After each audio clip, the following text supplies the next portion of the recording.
Jeffrey, right? My name is Angelite, and I'm joined by Dry. Dry, how are you doing? Doing well. Feels good to be back after a little bit of a hiatus because life has been busy, and I promise that hopefully in a few months things will kind of calm down and we can give you guys more consistent episodes. Hopefully. That, and we want to say we are sorry to the viewer that found Deosa in a dungeon or raid. Mm-hmm. They did not mean to leave you. Their computer DC'd. Yeah, they were going to take a screenshot and it crashed their entire computer. So they did not leave on purpose. It was a total accident and they felt terrible. Deosa says hi. They say hello. But today's episode is kind of a special one because we want to dive deeper with the theme of void and shadow and what could have been. The idea of Shadowlands being a better expansion hasn't left our minds. Isn't that right, Angelai? Absolutely. Let's face it. They wanted it to be a part of the story, so we're going to have to use it. And we found a way to make the next expansion that would possibly come after Shadowlands to make it a whole lot better. That's right. Today we're exploring the theme of what if the jailer had won? Now, Yes, the jailer, the stinky, ugly, hard nipple man that he is. hold up, but who is the jailer? I'm glad you asked. The jailer is the protagonist, antagonist of World of Warcraft Shadowlands, alongside Sylvanas Windrunner. His intentions are not very well known in this world. He just basically says that he has an idea of how to make Azeroth better, and we just need to accept that.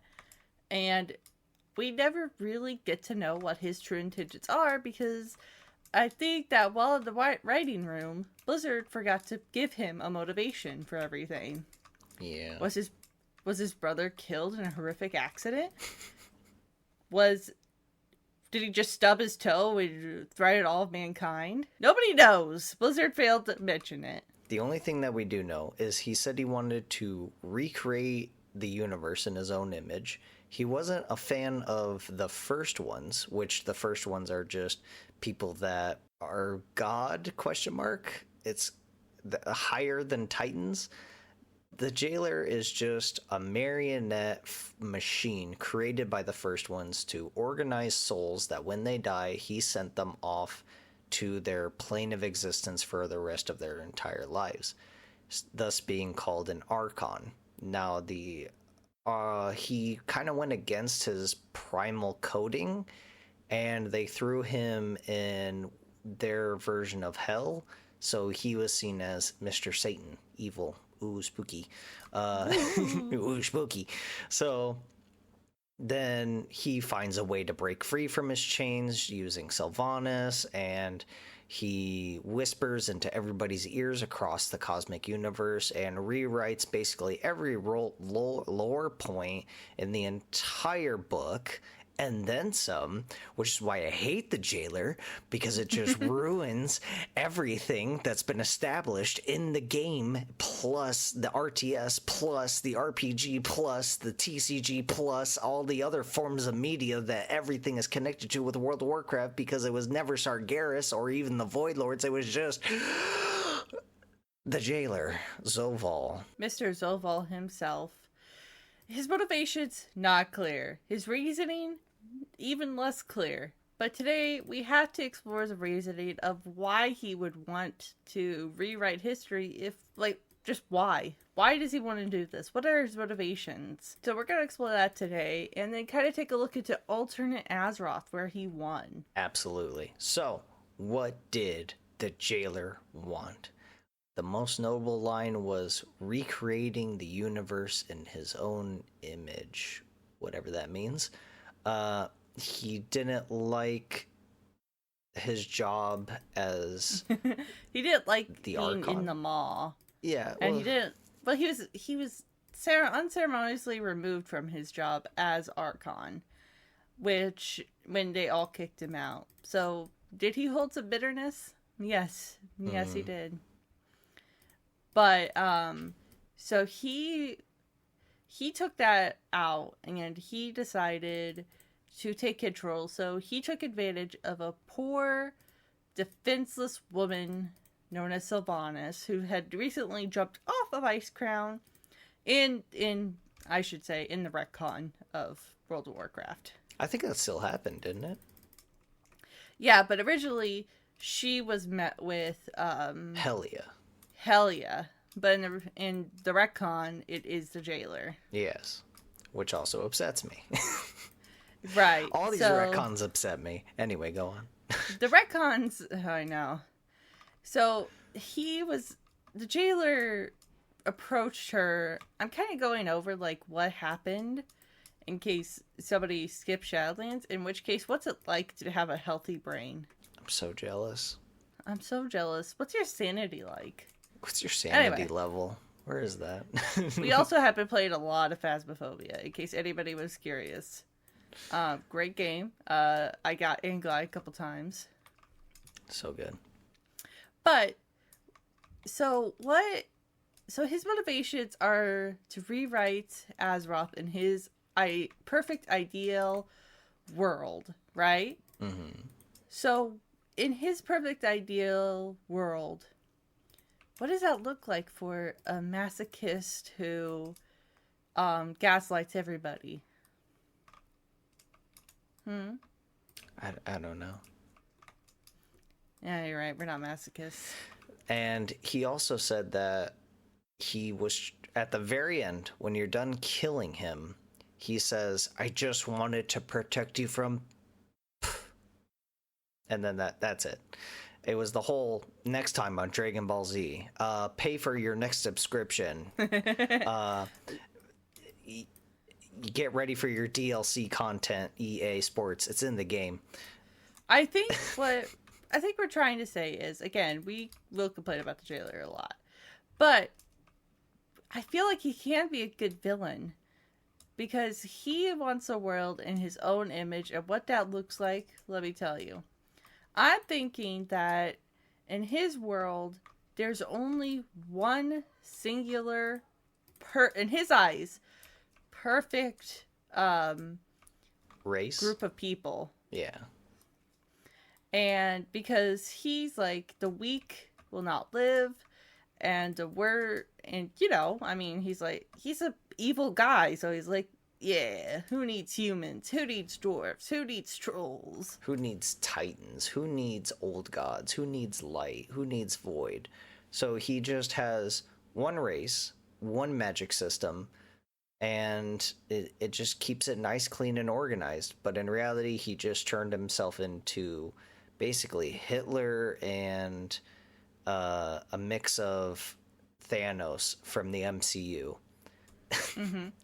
But Anglai, well, what in his eyes, what would be the perfect race? Because there's so many races in World of Warcraft and so many unique people. Who would he believe would be the perfect setting for Azeroth?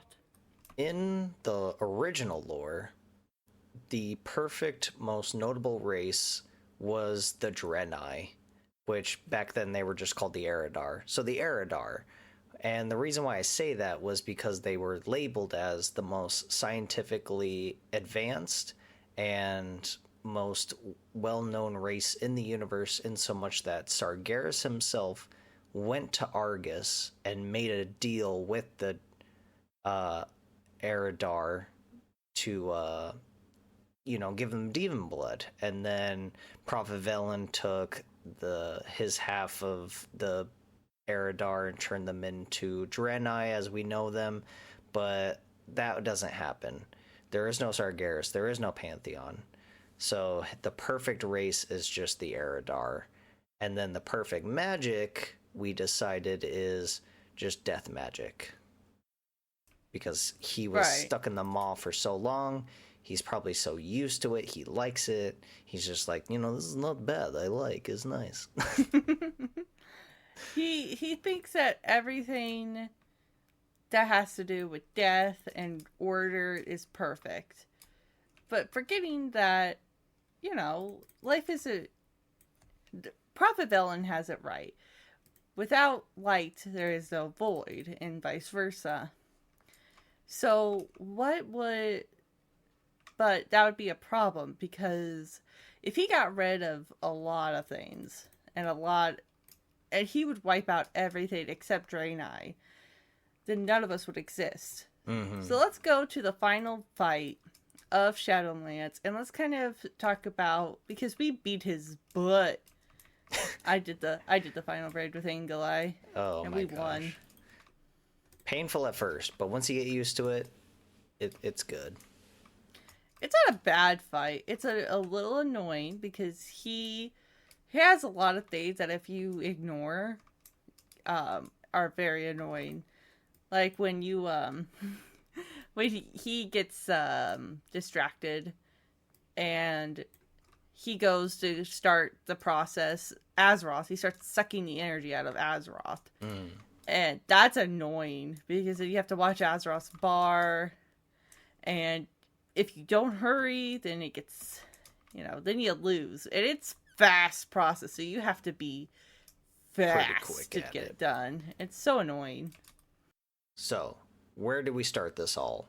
We start it at the end of the fight, and instead of doing a final blow to him, he actually gets away with it. He absorbs all of Azeroth's essence and looks at us cheerfully as he's completely wounded, clenching onto his side, sliding on the ground, trying to get away from us for any sense of distance, saying, "I won. You can't stop me. It's already done." And we realize, oh no, we done messed up. We're right in the epicenter of what will be a cosmic event, and all of a sudden, who's that? Tyrande Whisperwind, but not just her, because at the time she was possessed by Elune, the spirit goddess. So, with that extra magic, she comes in, swoops us up, and a couple of other people, a little bit of helpful heroes / randos that, I guess they can come along. Might as well. Might as well. And Elune takes us away and creates a pocket dimension to save us from the complete recreation of the universe in the jailer's eyes. And now becomes the the next expansion, which is, I don't know, we didn't really give it a name. It sounds like a long title, I know, but trust me, you'll like it. I think it's Shadowlands Part 2. The Electric Boogaloo, if you will. Ooh, I like that. So there we are, we're in this pocket dimension, and Elune was able to save, not everybody, but a few notable people. Bolvar, the Aspects, Uther, Prophet Velen, Prophet, important people. Heavy hitters. Anduin. He should have stayed behind. Do we have to save him? We have to save him. Fine. But we leave Illyria's husband behind. I wouldn't mind it, but sadly, I think he has to come along. Darn it. I mean, okay. Oh, no. Tyrellian. Tyrellian. So, no. Elune says, this should be able to hold us, but we have to find a way to create a safe and stable rift back to the other original dimension so that we can stop the jailer and undo what he has done.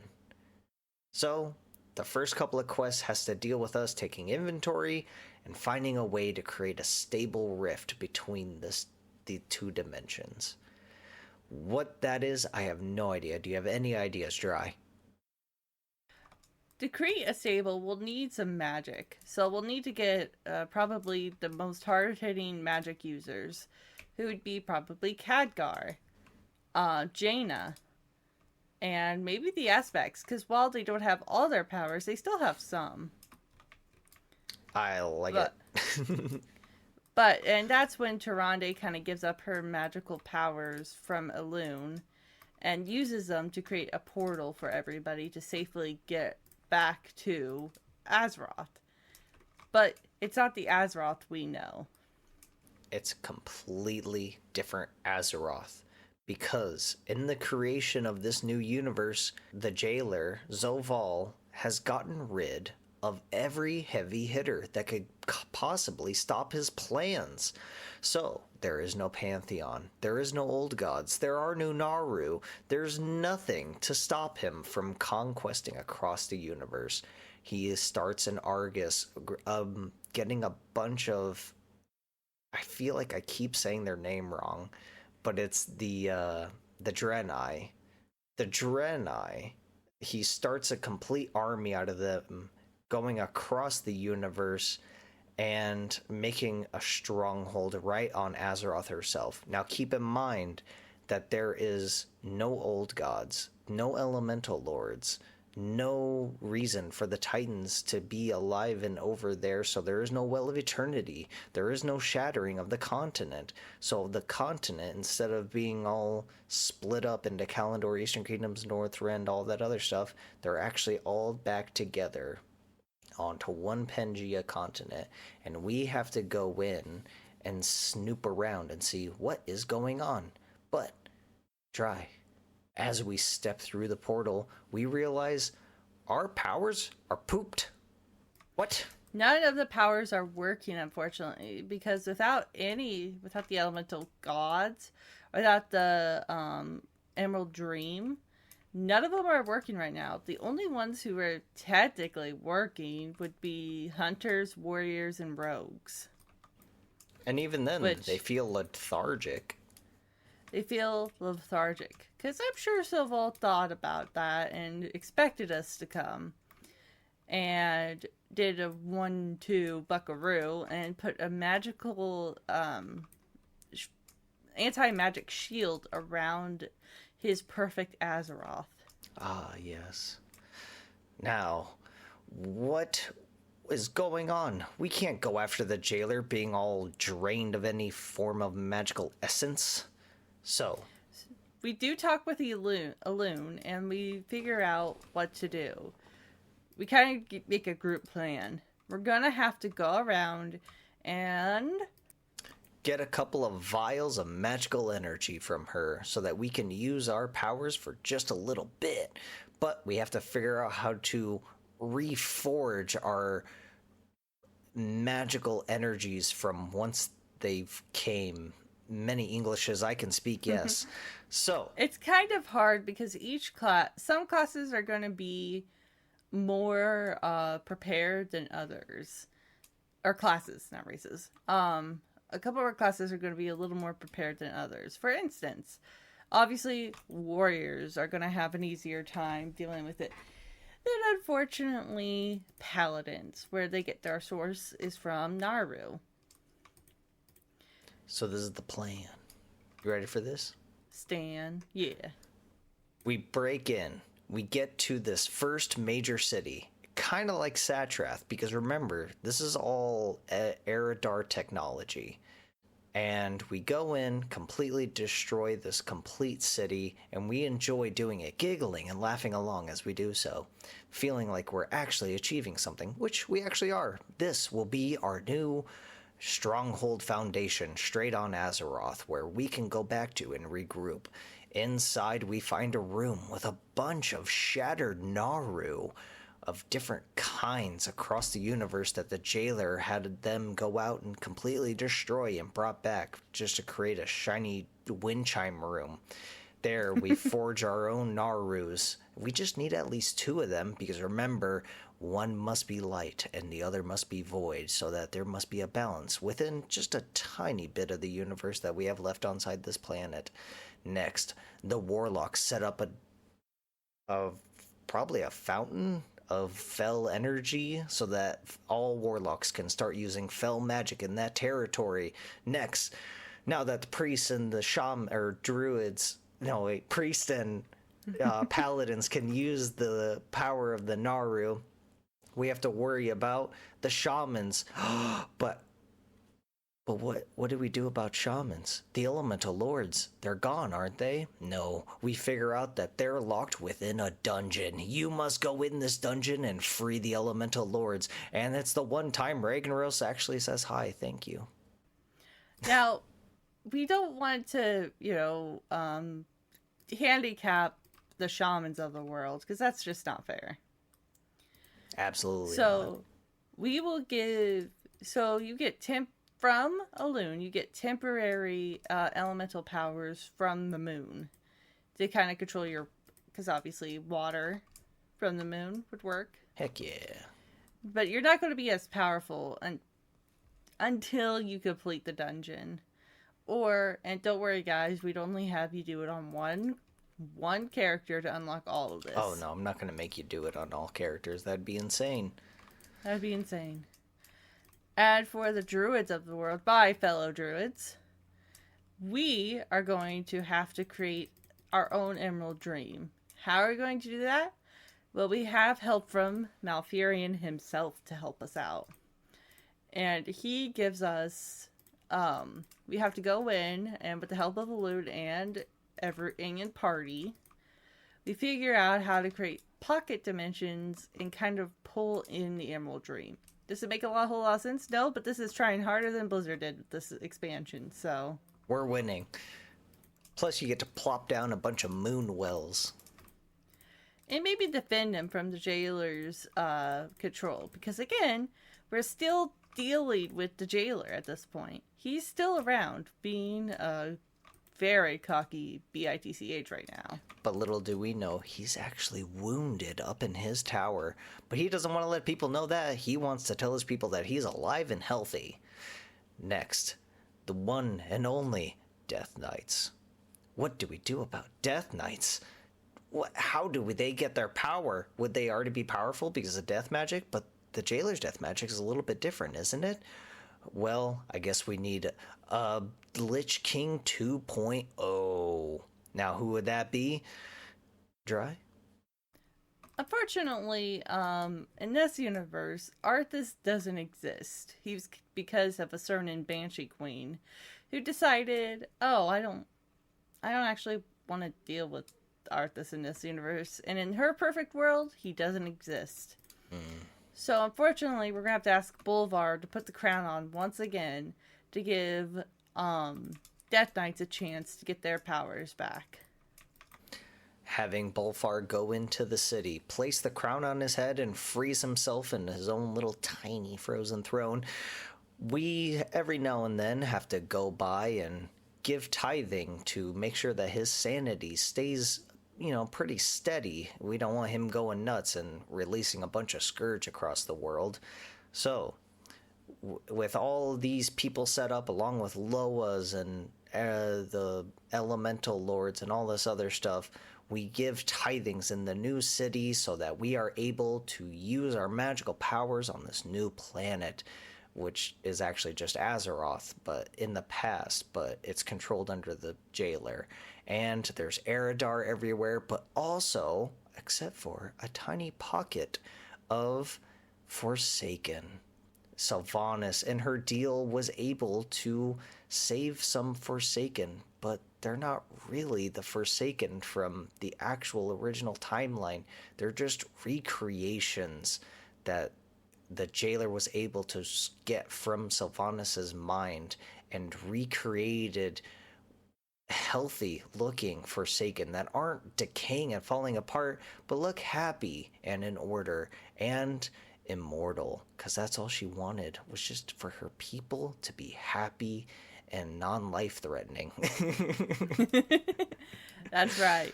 But unfortunately for Sylvanas here is that, I guess not unfortunately, the thing about immortality is it gets lonely. The thing is that what would Sylvanas get out of all of this? Well, she'd get her perfect world. And in her perfect world, her sisters are together. Mm-hmm. So I guess the only elves that would be Sylvanas and her family.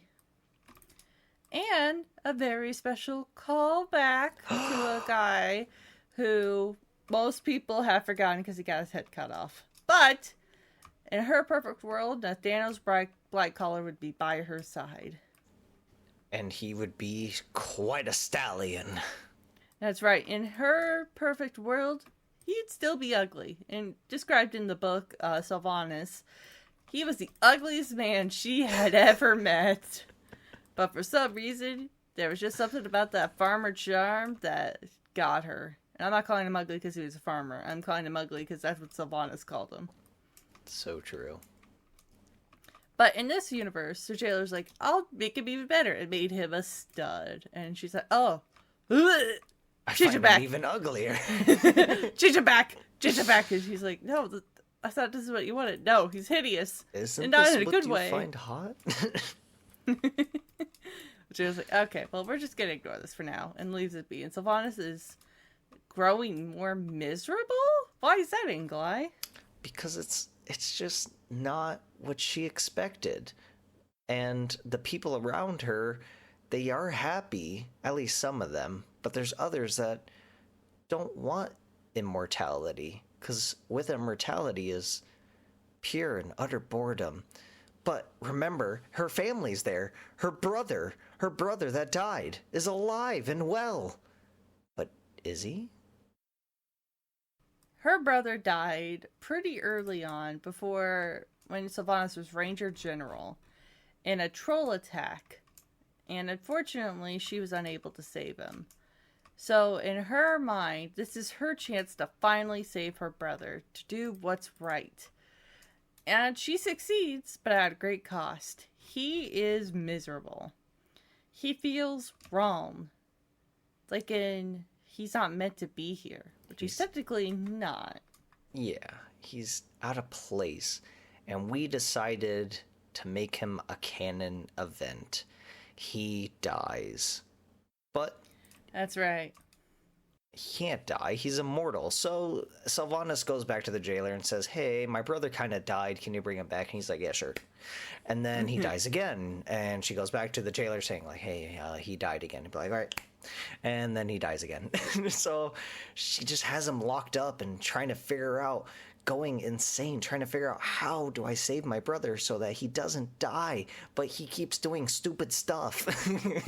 So eventually she locks him in a dungeon to try to be like, okay, you stay here and I gotta figure out how to make you so you can't ever die. And he is miserable in this dungeon because he just cannot make her understand that he's not meant to be in this world anymore, in any world. He just feels wrong and nobody can tell him why. Nobody can explain it. He's surrounded by a bunch of weird-looking goat people. Sorry, Diosa. He just doesn't understand what's wrong.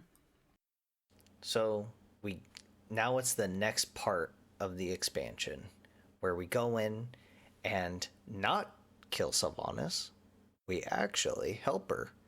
We go in, save the brother, and in doing so, after breaking him out, he dies. Not by our hand, he just dies because he's a canon event. And with his dying breath, it helps his sister, Sylvanas, realize he just wants to die. Death is a natural part of life. Without it, you become stagnant, unimpressed with anything in life. The natural course of life is to move on, to accept the other side with open arms. Sylvanas, not wanting to ever die, has triggered something in the universe, an unbalance, which makes Prophet Velen's hay fever kick up. Because I imagine he's allergic to imbalance. Oh, yes. Absolutely. He's over there, just goes... Anyway. No balance here. Hold up. There are no balance. There is no life without void. There is no life without death. There's also good things about life, but unfortunately, you kind of need the bad stuff too. And it's making Sylvanas realize that more and more and more. With each passing day, she accepts her fate and finally lets her brother go, turning to us champions and trying to say sorry. But at this point, we're so tired from running around and getting our powers that we really don't care anymore. Are you fighting for us? Yes or no? Yes. Okay, that's all I needed to hear. So, we go underground. We find some Eridar that are actually not a big fan of the jailer. They help us. We could even have some traders there if we want to be completely honest. And, just a couple of quests. They're And then I think we finally get to meet the jailer again. Now that we built up a force on Azeroth, we got to explore what it used to look like before the Titan's influence, before the Old God influence, before anything at all. So, how does the last fight go? Well, really quick, I just want to acknowledge how glad I am that we don't have to try to create an old god for somebody to get their powers back. That'd be awesome. We could do it for I warlocks. Maybe. I have no idea how we'd do that, but Let's create a baby old god. Like Gahoon. We could do that. oh, Cahoon would be so cute. Yeah. We'd create a baby old god, and every time you go by him, he's like, I will eat your soul. And you're like, okay, and you feed it a squirrel, and then the warlocks get to keep their power. Aw, that's cute. It's like trapped in a cage, and it whispers to you every time you walk by, and it's like, release me. And you're like, not again, not this time. I fell for that once. I fell for it once. Not again. Maybe. What if he does give me actual power? And then we have to, hold each other accountable. Everybody hold each other accountable. Oh my gosh, that'd be But- hilarious actually for warlocks if we are able to create a miniature old god. I want it now. It's canon. It's canon No. in our... Yes, it is canon in our rendition of the next expansion after Shadowlands. We have to create a tiny old god. We have to give him a, we don't even know how to create an old god. We use one of the Narus that we turned into void, and then we get a drop of pure void essence, and then we use warlock energy to give it life, and then it festers and boils and becomes a miniature old god that we call Gerald. Diosa, if you remember what Lazy Town is, could you put in a clip of baking a cake from Lazy Town? If you Google it, you'll understand what I'm saying. But I just feel like it fit perfectly in this section here. I don't see how that works at all. Anyway, so Gerald, the little miniature old god, I don't know, he seems kind of cool. He seems nice. I like him. Okay, we could create a miniature old god, I guess. Because... Deosa, can you 3D, or not 3D model, can you just give me an art rendition of what you imagine Gerald, the demonic old god, would look like? A little baby version. We're giving Diosa a lot of homework here. Yes. That's what he signed up for. That's true. But at the end of the expansion, we go and we confront the jailer for the final time. And, you have an idea? No, I'm just like gasping. We finally get to see him again. But he's not alone, is he?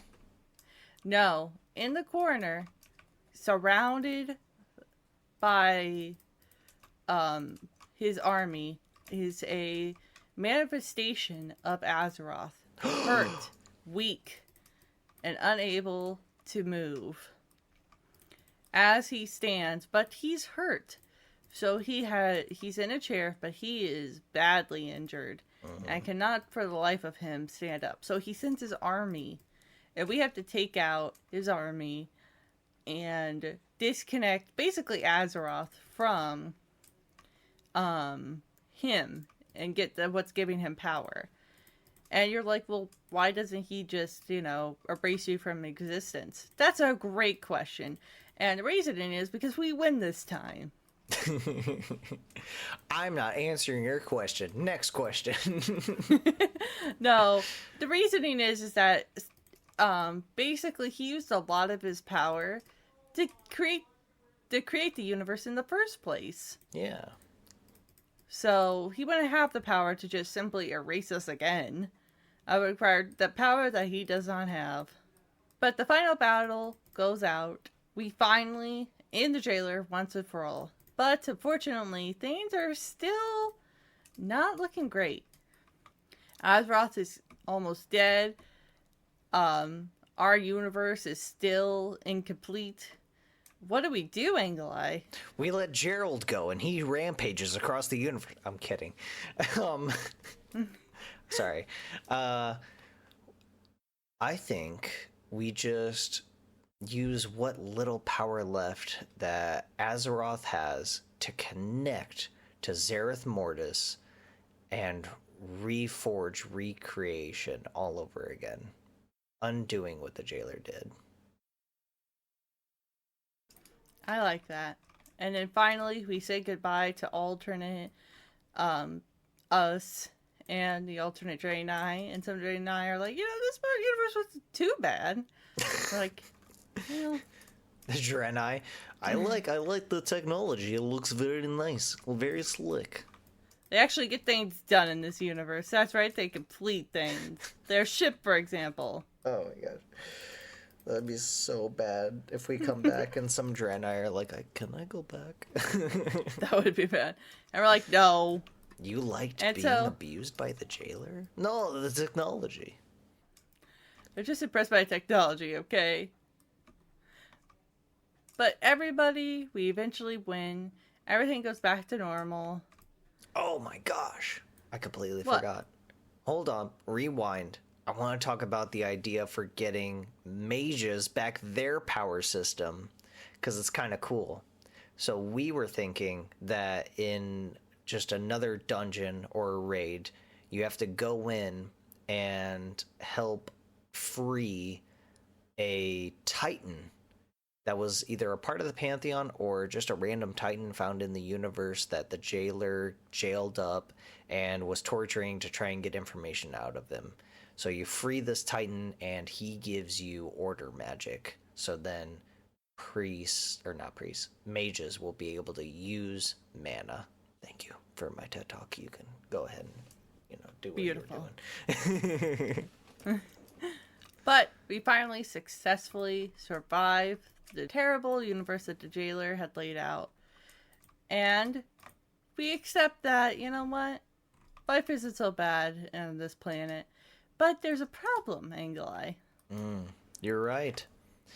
Not all were helpful, were they?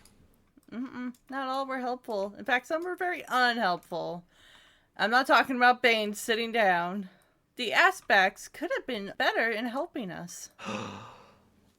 You see, while trying to create a rift between Elun's pocket dimension to the jailer's dimension, when the aspects were granting up some of their power, it just wasn't doing it. They didn't have their full power because of Cataclysm when they gave it up. And at the very end of the expansion, they realized that they're kind of useless. Because they are useless. They're not helpful because, they don't have their full powers. They were kind of helpful, but they don't have everything. Yes. So, in the very next expansion, we can lead off straight to Dragonflight without any problems whatsoever, because the aspects realize that they need to fix their oath stones and get their power back to be guardians again over Azeroth, as Tyr had it written down. Amen. Amen. Now, if Sylvana is still punished after what she did, of course she is. I mean, she can't get off scot-free. I completely forgot about that. What do we do to Sylvanas? I think this punishment, well, the mall, I mean, people were still in the mall, so her punishment remains the same. She has to go to the mall, get the souls that, she used up. I could And see excuse me if you hear noises. I guess my family's watching football. That's fine. No one likes football anyways. Any other loose ends? Go. Any loose ends? I think we covered a lot today. If you have any more ideas or have suggestions or, just simply have any cooler ideas than Angela and I have, please leave them in the comment section below and tell us what you think would happen on alternate Draenor. Or Draenor. The alternate Azeroth. Yes. How about you, Angelai? I can't think of any other loose ends. We were thinking about how funny it would have been when Sylvanas was finally accepting that death is a normal part of the cosmic universe, and then Blomsomdi's in the corner like, yeah, thanks, man. But because Blomsomdi would not just simply go away. He'd be like, how dare you? First of all, how dare you? How dare you? I'm still here. Plus, I feel like it would be very interesting to see Azeroth up to the year point that we are at in technically BFA before we entered Shadowlands, and how the world would have evolved without any form of Titan influence, without any old god influence, without any other kind of magical influence at all. I guess maybe there would be trolls, so there would be troll tribes that we would have to deal with, slash maybe join up with to go against the Eridar that are in that area, slash Forsaken that look healthy, which I think would be kind of crazy too. There would have to be some way to make them look human, but also not look human, so that we know that they're Forsaken in this other dimension. Very interesting. Oh, yeah. It'd be very interesting. And, you know, it caused us to kind of go back to our roots. Because if you remember in classic World of Warcraft, you kind of had to go in and create your own, and like druids had to go get their forms and learn how to control their forms. Warlocks had to go learn how to summon their pets. It kind of go back to those roots. It wouldn't be very long, don't worry, guys. But I think it would bring a unique aspect to the game of revisiting kind of classic WoW. Absolutely. Pacific. I can't say that word. Specific classes. Specific. Yes. And then seeing Bolfar just frozen in a tiny throne inside the major city that we take over in the first part of the expansion, and just seeing him there, that would be kind of funny. That Gerald. But yeah, I can't think of anything else to add to that. We do kind of have a loose end. We do? Yeah, if you think about it. Anglai, we can't create an old god who just goes away. Of course you can. No, Gerald would somehow sneak in somebody's backpack because they feel sorry for him, and then all of a sudden we'd have another old god running rampage. It's not my fault that Gerald said that he could give me just a little bit of power, and I thought, sure, and I was like, what do you want me to do, Gerald? And he's like, break me out. And I was like, I can't do that, Gerald. But he said, no, that's not what I want. I want you to take me out of the dimension. See, big difference. You can keep me inside my box. And I was like, okay, Gerald, that makes sense to me. So don't worry, he's still locked up. But, I brought him along. Wait a minute. Yeah, he would... Yeah, that's what I thought. He convinced one of the adventurers, I know the Chaos people would just love this, he would convince them that they need to stay, or that he needs to go with them so he doesn't get erased forever. And he'd be like, don't worry, guys, I'm cool now. Guys, I'm Gerald. Come on, Gerald, your friend. And that would lead to us either siding with him to stop Xal'atath.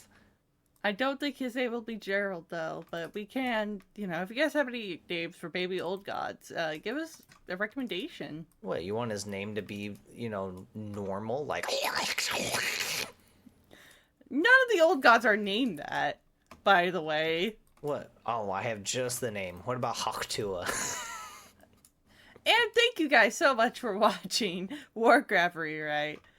Don't forget to like, subscribe, and click on the bell for whatever Anglai and I decide to post again, if I ever will post again after that joke. You can join us on our Discord. And don't forget, if you guys want to support Anglai and I, we have a Patreon where we post videos early, behind the scenes, and a very special Diosa feet pics. That's right. Hooves have never looked so good. But thank you guys so much for watching, listening, and clicking on that bell. And please don't forget that just because an old god says he's your friend, that doesn't mean he is. Any last words of wisdom, Anglai? I love you, Gerald. Alright, guys, we'll talk to you later. Thank you so much.